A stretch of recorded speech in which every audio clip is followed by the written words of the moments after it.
Kasi yung natutulog lang kami tapos biglang inatake tapos pagdala ko sa ospital, as in 2 days na wala na. So hindi man kayo nakapagpaalam, hindi Hindi, man umabot. wala. So, Kasi ilang taon po si Nona at si Bea, yung mga anak nyo? 16 at saka 13. Mm. Kamusta po yun nung nawala po si Mayet? Para sa inyo at para sa mga anak nyo? Ayun, basta ang billing ko lang sa kanila, pag-ayusin na lang pag-aaral. Yun naman Mm-mm. lang ano, basta maayusin lang yung pag-aaral. Tapos nung ano na, nag-aaral na sila, nag-pandemic pa. Tapos nang ano, parang ang hirap nga. Pero Mm. na ano lang, Mm-mm. sabi ko, kakayanin na natin to kasi nandito na tayo eh.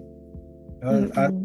yun, kaya Tapos wala pa po kayong trabaho nung time na wala akong yon. trabaho ng time na yun. O, isa Oo. pa yun.